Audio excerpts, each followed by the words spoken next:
Hello everyone, welcome back. I wanted to show you guys some mail armor. Okay, this is mail, and if you look at it, basically it is a series of rings that are flattened, and then there's a rivet that's run between them. Okay, and basically the nice thing about this is it's pretty flexible. It conforms to your body.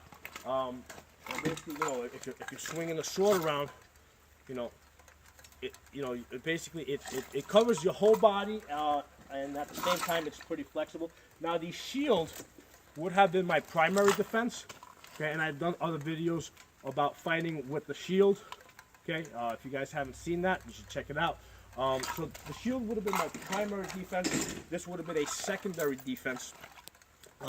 And one of the things that a shield would typically have is your coat of arms. Basically, that's your ID.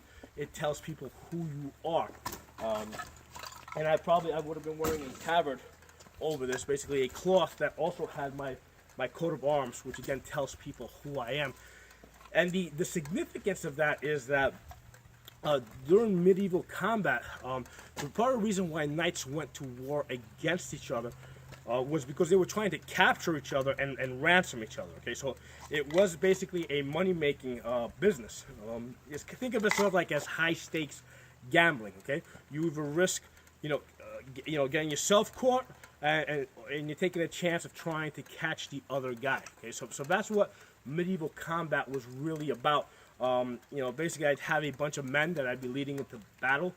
Our goal is to basically kill the men, the supporting men of the other knight, kill them off, and then capture the knight. Now, one of the things I would not want my men to do is to accidentally kill that knight, and if they did that, I'd be pretty angry at them. Okay. Now this mail offers pretty good protection against cut. I mean, I have here a box cutter. As you can see, you cannot cut through this. I have here a sharp sword. Basically, you cannot cut through this.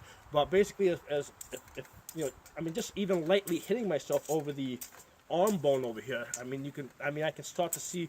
If you did this, you would realize how taking a swing, with the hips, putting your full blow into the swing. I mean, you could easily break this bone. Here I have mail and I have a padded shirt underneath it. So basically a strike to the clavicle bone over here or to the arms would break those bones. And basically, yeah, that would incapacitate me, but bones are mendable, okay? Basically, what I don't want is to get stabbed in the stomach, because, any stabs are usually fatal, okay?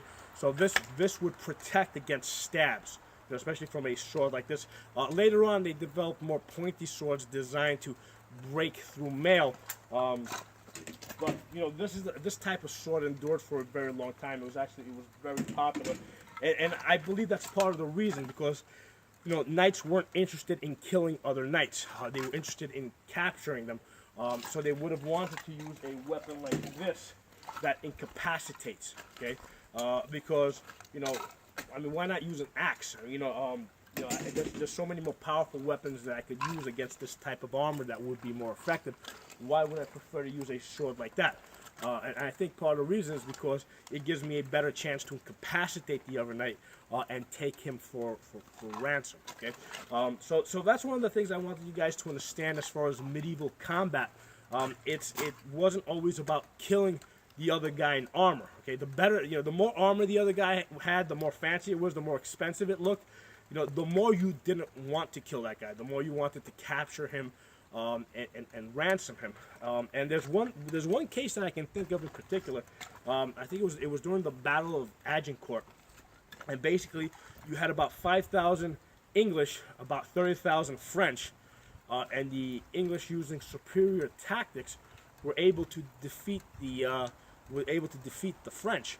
And basically the English lords, right, the English noblemen, they started taking French knights, captive, so that they could later ransom them. King Henry, right, the king at the time, he realized that, listen, there's 30,000 of these guys, there's only 5,000 of us. Most of them are still in armor, and there's weapons laying all over the battlefield. If we try to capture all these men, at some point they're going to overpower us. So King Henry basically gave orders to his archers to start killing the captives. And the story is that the English knights were very upset at the king for this, because basically he was, he was killing their meal ticket. That's the whole reason why they went to war, so that they could capture enemy knights and ransom them. So a couple of things for you guys to think about as far as historical combat and some of the motives behind it. I mean, yes, sometimes it was to take land, sometimes it was to take power, but if you think about it, what motivated the individual knights, the individual barons, the individual lords, to go into battle. And in many cases, it was the immediate payout of being able to capture other knights and ransom them. Thanks for watching. If you liked the video, give it a thumbs up. Talk to you guys next time.